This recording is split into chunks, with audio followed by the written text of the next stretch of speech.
Hello children, how are you today? It is I, your friendly neighborhood Rave, saying how you been, how you doing, what's going on, how you feeling? Today we're going to be talking about a guitar that I think is perhaps one of the most beautiful guitars I've ever seen, and it's super affordable, but is that enough? That is the question we're going to be asking ourselves today when we talk about the Epiphone Traditional Pro SG. So I want to talk about the specs of this guitar real quick, and if that's going to bore you and you just want to see how this guitar sounds and plays, check out the timestamp below. I'm going to have a section where I show you how it sounds and plays, but getting into this guitar. So as you can see here, this guitar, this metallic finish is incredible. It's called Sparkling Burgundy, and it is why I wanted this guitar. From an aesthetics point of view, I mean, this guitar is just absolutely like, look at that. That's just such a sick looking color. The way that light reflects off this Sparkling Burgundy is just absolutely gorgeous. And right now I have a monitor in front of me, and it's hard for me to like hold the guitar where you don't see the monitor or even like the ring light above. Like, it's so reflective and it's so beautiful. In addition to its beauty, it's got the full Batwing SG pickguard, which is kind of rare, especially in the Epiphone range. You won't really find that a lot. This is when Epiphone started to do the whole open book headstock thing. That's very similar, obviously, in design to Gibson headstocks. And I know some of you are thinking, Epiphone? Really? Epiphone? Yes, I wouldn't be surprised if their finishing process over at Epiphone is similar to Gibson's. Look at how sleek the silver pickguards look. So Sparkling Burgundy looks 10. Love it. For anybody who knows about SGs, they are a very different kind of guitar. It requires a very different kind of comfort level and getting used to be able to comfortably play an SG. It's not quite like a Strat. It's not quite like a Les Paul. It's its own thing. This guitar is no different. I mean, it is a legitimate SG. It's got the SG feel. It doesn't feel cheap. The finish doesn't feel sticky. The neck is super smooth. As you can see here, it has the set-in neck joint. Again, easy upper fret access. Always awesome. This particular guitar has what Epiphone calls the proprietary Epiphone humbucker. From what I understand, they are somewhat based off of a Gibson USA 57 humbucker, but I don't think so. It's a lot weaker sounding than those pickups, and you're going to hear what I mean in a minute. But 2 humbuckers covered, obviously. 3-way toggle switch, 2 volumes, 2 tones. The standard. Nice little trapezoid inlays as well. Never go wrong with that. And another cool feature about this guitar that really gives you a lot of bang for your buck is that it has push-pull pots that give you coil tapping capabilities for both the neck and the bridge pickup. That's pretty solid. And they're not too bad sounding, if I may say so myself. They clear up nicely. Now the neck. When it comes to necks, as far as I'm concerned, they make or break a guitar. This neck is specifically based off the Gibson Slim Taper neck. I believe that's a 60s cut neck. And as you can see, it's very thin. I would argue to say that it's perhaps comparably as thin as some RG necks, some Wizard necks, maybe a little thicker, certainly more shoulders on the side. Slim taper necks tend to vary in terms of back contours, but I find this one in particular, this model in particular, and SGs for the most part, tend to have like a D contour, a D-shaped contour. And that makes it super comfortable to play jazz chord stuff with this guitar, as well as soloing, which you're going to hear a lot of soon. It's just a fun guitar to play. It is important to note that this is an Epiphone guitar, so it is obviously more budget friendly. It is made in China, but it is beautiful. I don't think I'm really doing this guitar any justice. Certainly not in this dark little dungeon that I sit here, but one of the things I absolutely love about the look of this guitar is these beveled edges. When they hit the light, they just make it, oh God, look at that. That's so cool. It's just a really cool design, period. The tuning heads themselves kind of have the old school Kluson kind of look to it with the sort of fake perloid or ivory tuning peg heads. I'm pretty sure they're plastic. It's a cool look, and it's light. It's super light. I think when I weighed it, it weighed in a little under 7 pounds, or maybe around there. That's pretty incredible. Now, pros and cons about this guitar. Obviously, these are my opinions, so my pro might be your con, vice versa. Take this all with a grain of salt. Pro, it's beautiful. It's stunning. It's incredibly, incredibly eye-catching. I love this. I love this finish. I think I even read somewhere that Gibson's Sparkling Burgundy finish ages and becomes kind of like a metallic orange over time. Cool to see. All right, but this red is sexy. And this is kind of where it leads me to my cons. Again, it's an Epiphone model, which means it is an overseas budget product. So the usual trappings of overseas budget products kind of exist with this guitar. There are a lot of quality control issues. It's not a fret edge kind of thing. That's not the problem at all. The neck, like I said, always feels great. For me, it comes down to production inconsistencies. Namely, I've tried about, I think, anywhere from 5 to 7 of this exact same model. And this is supposed to be a 1 3/4 inches wide nut width length. And while that may be the case, the tapering down, or rather tapering downward of the neck to the body was different in all the SG models that I played, which is kind of crazy when you think about it. These are made by CNC machines, so you'd think that the machines would have it down to a science.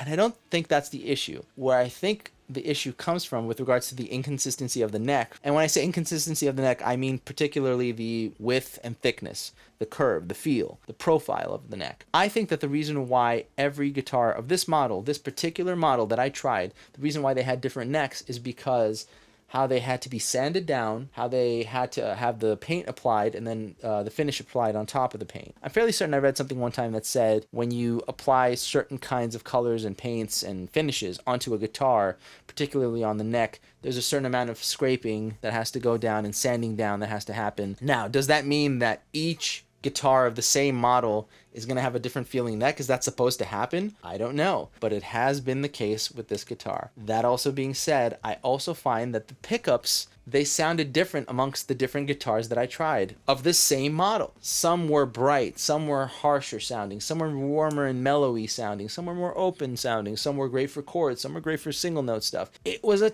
tossed bag, it really was. And on top of that, you'd get quality control issue stuff like a crack maybe in the nut, maybe a scratch in the neck plate or somewhere on the body or whatever. And these are like fresh out of the box guitars. But the one thing that nearly all guitars of this model shared is fret buzz. Now, for those of you who are uninitiated, fret buzz is exactly what it sounds like. It's when you play a note and you hear a lot of buzz. Case in point.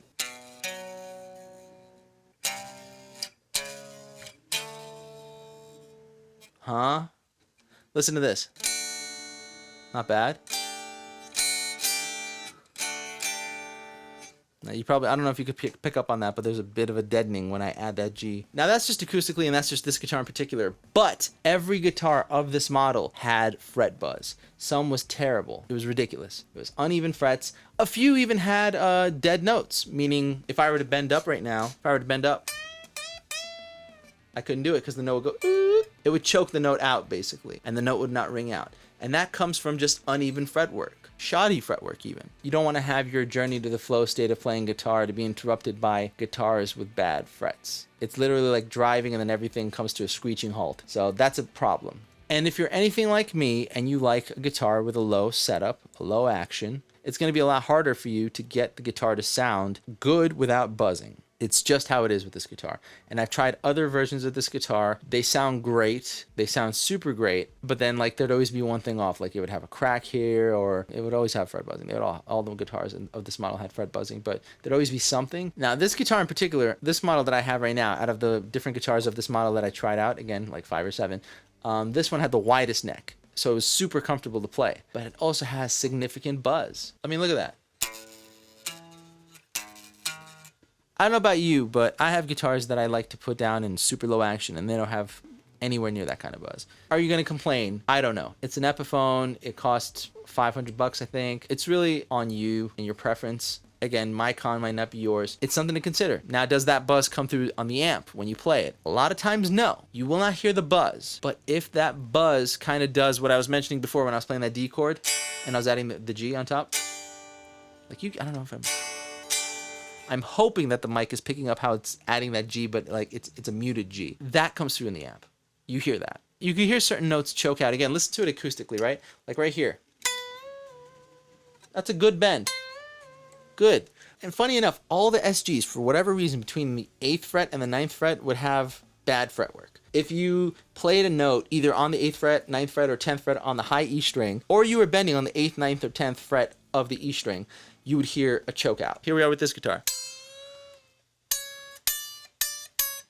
Kind of choked out. Buzz. Again, it's subtle. I don't know if you could pick up on it through that mic, but it's there. And if you're somebody who just likes to pick up your guitar sometimes and play it sort of acoustically, either because you live in like an apartment or you don't want to make a lot of noise, or you just pick up your electric guitar because you just want to play and you don't want to plug it in, that's going to be an issue. That's going to be quite annoying. But depending on what your level of play and expertise is, if you're an intermediate or beginner and you don't really care about that stuff and you're just looking to learn how to play, this is great. I will say though, if you're looking for something more professional to either record or tour with, it might make more sense to take that $500 and put it in savings for another guitar that maybe is at this price range, if not a little bit more. Something to consider, something to think about. I'm personally still on the fence with this guitar because I love it. I love how it looks. I love the short scale length of this guitar. You could play a lot of weird complex chords with ease. You could also solo on it pretty easily. But then again, it depends on how much quality you're looking for in your instrument and how much perfection you demand from it. Your mileage may vary. That being said, let's hear how this guitar sounds.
Well, there you had it, children. The Epiphone SG Traditional Pro. Final thoughts. Well, as you just heard in the sound comparison section, I had a pretty rough time with the tuners.